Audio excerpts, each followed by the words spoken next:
Shalom, everyone. Thank you for tuning into the study of the laws. I hope my study is helping you guys. I'm going through the traditional list of 613 laws according to Judaism and pointing out the laws that are false additions. Just to clarify, the way you'll know if it is a false addition is I will have one asterisk next to it. And towards the end of the video, I will explain why it should not have been added as a law.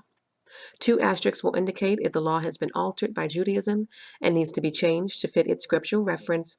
And 3 asterisks indicates that it is a valid law, but it can no longer be kept today.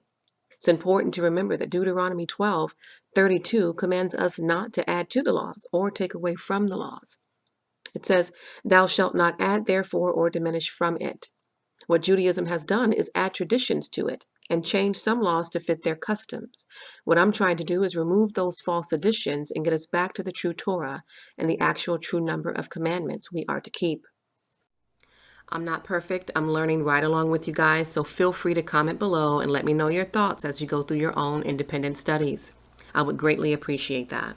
We're continuing on with a new category today, the laws of the Sabbath, starting with law number 87. I do have a playlist on the holy days and the festivals, so when you get a chance, please check that out.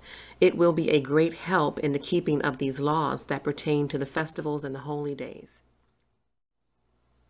Law number 87 is to rest on the 7th day. Exodus 23 verse 12, it says, 6 days thou shalt do thy work, and on the 7th day thou shalt rest. Other scriptures of this command are Exodus 20 verse 8, which says we are to remember the Sabbath and keep it sanctified.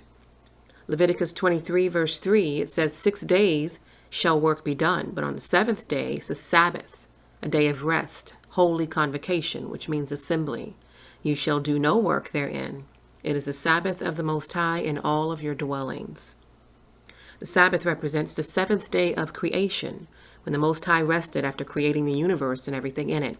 He rested on the 7th day and blessed that day as a day of rest for us. This law is both a command and a blessing, because who doesn't need rest? It's forcing us to stop our daily jobs for the sake of rest. We've been taught that Sunday morning is the day of Sabbath, so traditionally we would go to church on Sunday. Many people are waking up and have come to realize that the Sabbath day of rest actually begins Friday evening at sundown and ends Saturday evening at sundown. So if you research on this subject, you'll find that the Roman Emperor Constantine is responsible for changing the Sabbath from Saturday to Sunday in honor of the sun god he worshipped, in the religion of Christianity, by the way. So that's how the day was changed. So the Sabbath starts Friday evening. And many people have asked me, well, how do we start to celebrate the Sabbath? This is a great start, getting together with your family on Friday evening for a Sabbath dinner and prayer, teaching your children the purpose behind it and the reason why we as followers of the Most High should honor it and keep it holy as commanded. We also see in Leviticus 23 verse 3 that it's not just a day of rest, but a day of assembly for the nation. Exodus 20 verse 8 says that it is a sanctified day. It's set apart spiritually from all the other 6 days of the week. Keep that in mind as you rest on this day. For those of you who say it doesn't really matter what day we keep the Sabbath, as long as we keep it, the command specifically states to keep the Sabbath on the 7th day and to sanctify it. And for those of you who say, well, we really don't need to keep the Sabbath anymore, the Sabbath is just like any other law. It is part of our everlasting covenant. That means it applies even to present-day Israelite descendants and those who love the Most High. It's part of his standard for all who seek to follow him. So it's just as important as any other law. Isaiah 58 verse 13 through 14 says, if thou turn away thy foot from the Sabbath, from doing thy pleasure on my holy day, and call the Sabbath a delight, the holy of the Most High, honorable, and shalt honor him, not doing thine own ways, nor finding thine own pleasure, nor speaking thine own words, thou shalt delight thyself in the Most High, and I will cause thee to ride upon the high places of the earth, and feed thee with the heritage of Jacob, thy father. Exodus 31 verse 13 through 17 says, speak you also unto the children of Israel, saying, verily my Sabbath you shall keep, for it is a sign between me and you throughout your generations, that you may know that I am the Most High, that does sanctify you. Ezekiel 20 verse 20, hallow my Sabbaths, and they shall be a sign between me and you, that you may know that I am the Most High, your God. So keepers of the Sabbath are also showing themselves to be the children of the Most High. Moving on to law number 88, not to do prohibited labor on the seventh day. Exodus 20 verse 10, it says, but the seventh day is the Sabbath of the Most High.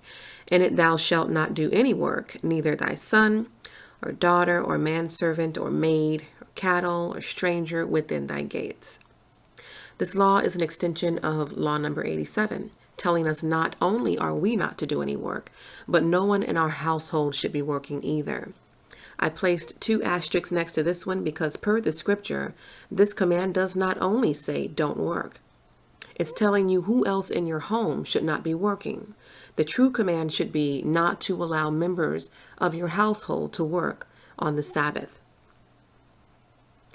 Law number 89, the court must not inflict punishment on Shabbat. Exodus 35 verse 3, it says, you shall kindle no fire throughout your habitations upon the Sabbath day. So that's different, right? There is a command here, just not the one Judaism claims it to be. Per Judaism, the command is that the court must not inflict punishment on the Sabbath. This is not the command found here. It may be a good idea for the courts to shut down on the Sabbath, but that's not the commandment. Exodus 35:3 says, we should not start a fire on the Sabbath. This is the actual command. This law, in today's context, it points mainly to wives who would normally be cooking the meals on the Sabbath and cleaning. According to the law, we should be cooking and cleaning around the Sabbath instead of on the Sabbath. In the biblical days, fire was generally used to cook food and to warm up the house. Maintaining such a fire, putting it out, and all of that, it was classified as work. The law says not to start a fire on the Sabbath. But cooking is a little different today. Yes, a stove is easy to turn on, no wood burning involved, but cooking also involves cleaning up the kitchen after a meal. And once a meal is eaten on the Sabbath, should we be doing dishes that night or cleaning the kitchen that night? Per this command, the answer is no. We should try our best to clean as much as possible on Friday afternoon, so you're not left with too big of a mess on Saturday, because doing any work, even that pertaining to fire or cooking, on the Sabbath is breaking the Sabbath. Exodus 16:29, it says, therefore he gives you on the 6th day the bread of 2 days. The Israelites gathered twice as much bread on the 6th day so they wouldn't have to work on the 7th day. So we're commanded to do the same in preparation for the Sabbath. Law number 90, not to walk outside the city boundary on Shabbat. Exodus 16 verse 29, it says, abide ye every man in his place, and let no man go out of his place on the 7th day. The verse says, let no man go out of his place on the 7th day. We know that we are commanded to assemble together, if possible, on the Sabbath. So this is why the interpretation of this command can't be that a man should not leave his house. But we are not to leave the city boundary. Ultimately, we're commanded to assemble, but to rest outside of that assembly. So once you've assembled, go back to your resting place. So the purpose of the Sabbath is not to keep you in a structure, but it's for you to rest. 3 asterisks indicate this law can no longer be kept because scattered Israel no longer has a city boundary to remain in on the Sabbath. Law number 91 is to sanctify the day with Kiddush and Havdalah. Exodus 20 verse 8, it says to remember the Sabbath day and keep it holy. So here we have yet another law that has been made up in Judaism. The scripture commands us to keep the Sabbath, as we've already gone over it in law number 87. Judaism has now created this law here and based it falsely on the same scripture. But nowhere in that scripture will we find anything about Kiddush and Havdalah. And for those of you who've never heard of those, Kiddush is a wine blessing and Havdalah is a candle blessing. So these were performed in ceremony on the Sabbath in Judaism. The problem is these Jewish customs are not commands, but traditions. And again, they should not have been inserted into the laws. So this law needs to be omitted from the list of 613. It will be the 8th one to be omitted. Law number 92, to rest on Yom Kippur. And number 93, not to do prohibited labor on Yom Kippur. This day is also known as the Day of Atonement. It's based on Leviticus 23, verse 32. And this day shall be unto you a Sabbath of rest, and you shall afflict your souls. According to Judaism, Leviticus 23:32 commands us to rest on the Day of Atonement, which the Jewish call Yom Kippur. In this rest, we are also prohibited from doing certain activities in law number 93. So we see both the positive command to do something, which is rest, and a negative command not to do something, which is prohibited labor. Please remember the purpose behind the Day of Atonement. It is a day to remember the fall of the Israelite nation and the Most High's forgiveness towards them. So we are to remember his restoration towards us. Let's be reminded of our need to avoid lawlessness. While the Most High's mercies are new every morning, we are still accountable to obedience to his commands. We will always need atonement for our shortcomings. Law number 94, to afflict yourself on Yom Kippur, or the Day of Atonement.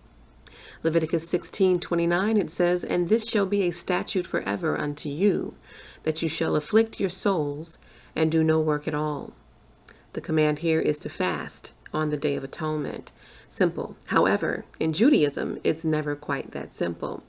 They believe that the word afflict means to torture or beat, so they literally beat themselves with a whip to afflict themselves, as they believe the Most High has instructed. Why on earth would he ask you to beat yourself? Leviticus 23:27-32, it says, The Day of Atonement shall be a holy convocation unto you, and says you are to afflict your souls, not your bodies, but your souls. And what does that mean? It means refrain from what satisfies and gratifies your soul. Afflict meaning to sacrifice that which would normally bring comfort to you, like food or entertainment or something that you do often, the internet, Facebook, etc. Stop what you normally do, sacrifice that satiation, that satisfaction, and this is the affliction the Most High is after. By the way, many say you should abstain from sexual intercourse and bathing also. But I encourage you to examine all of the things you enjoy and include that in your list. Abstaining from activities you do not enjoy is not a true fast. Fast from what is truly enjoyable to you. We are commanded to fast for 24 hours, assemble together, to rest outside of that assembly, and do no work. We are not commanded to beat ourselves. Unnatural asceticism stems not from the Most High, but was practiced in Hinduism, Buddhism, and was done in Judaism and in Christianity. But this is not what our scriptures are saying. What happens, Israel, when we let other nations take our law, our covenant, and turn it into something it is not? So they're walking around with big black boxes on their heads, bondage leather straps around their entire arms, beating themselves with a whip. This is not what the nation looks like. That's what Judaism looks like. King David said, I humble my soul with fasting, in Psalms 35, verse 13. Soul. Law number 95, not to eat or drink on Yom Kippur, Day of Atonement. Leviticus 23, verse 29, it reads, For whatsoever soul it be that shall not be afflicted in the same day, he shall be cut off from among his people. So it sounds like the command to fast, but remember, that was a positive command telling us what to do. This is a negative command telling us what not to do, in case we thought fasting actually still allowed us to drink or eat something small. The next 4 laws address the keeping of the Passover.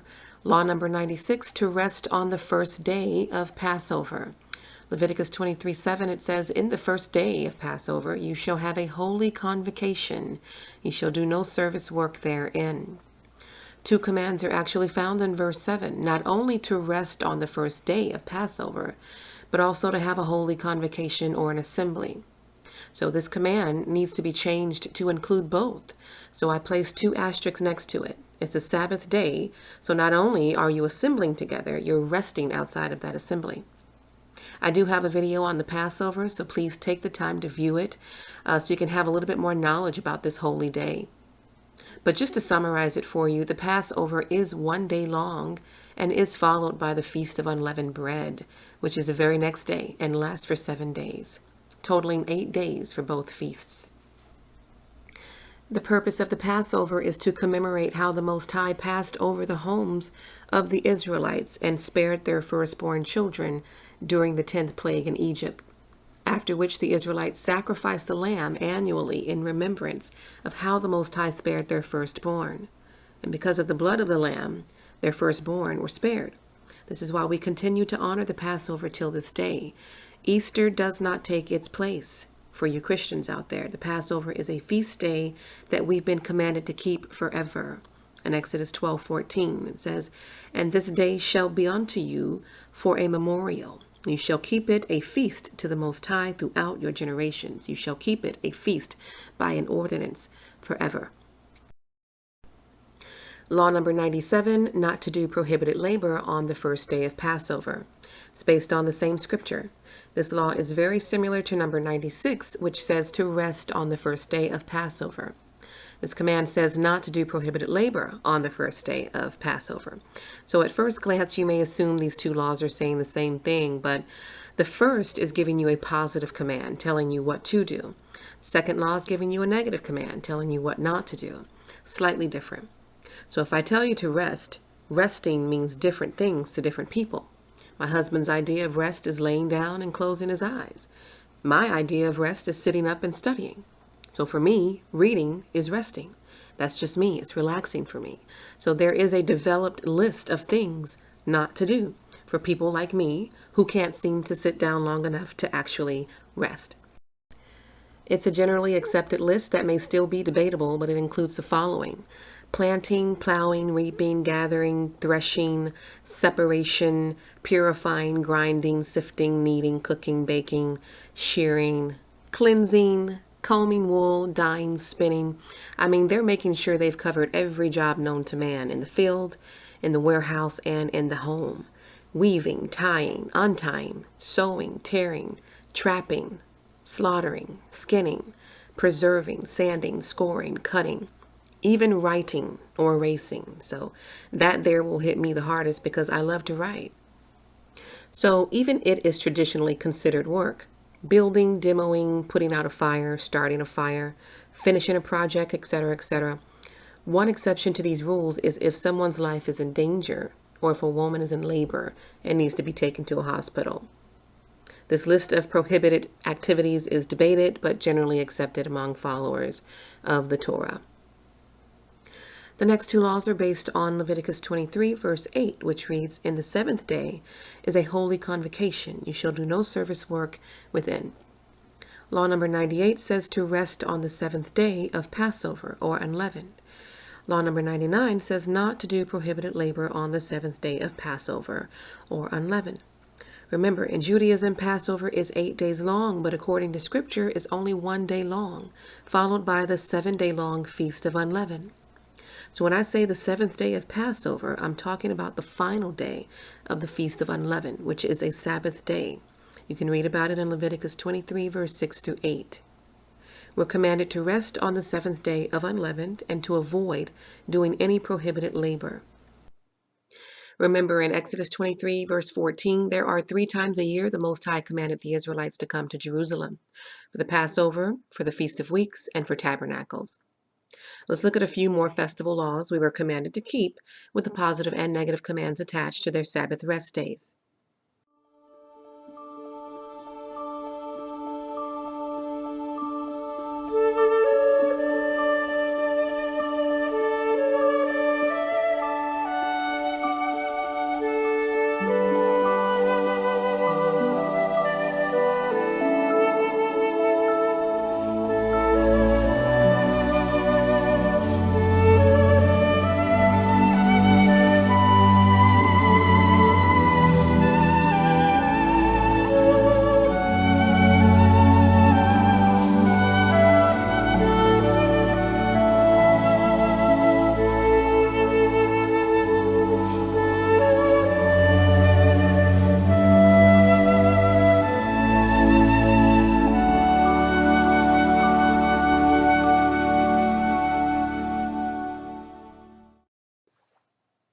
I am back. You've noticed 2 asterisks replaced by the laws number 100, 102, 104, and 106, all for the same reason. Judaism presents the command to rest, but the scripture also includes the command to assemble. So all of these commands should be to rest and assemble on the Feast of Weeks, the Feast of Trumpets, Tabernacles, and what they call Shemini Atzeret. I'm trying to get you guys to understand the difference between the pure Torah and the mess Judaism has made of it. So many deep-rooted traditions that they have now that I'm sure they are quite content adhering to, but for you, true Israel, we are not to partake in those. They have nothing to do with us. So we've already made it past the 100 law mark. Not too bad. Hang in there with me and we will find ourselves at the finish line real soon. So far, we've reviewed 107 laws. We've seen 8 laws that need to be omitted because they were repeats or false additions by Judaism, 16 laws which need to be changed to fit their scriptural reference, and 5 laws that can no longer be kept today. So although we reviewed 107 laws so far, there were actually 99 true laws within them. That number 613 has now fallen to 605. Thank you guys for studying with me. I will return soon with more. Until then, this is Judiah. Shalom.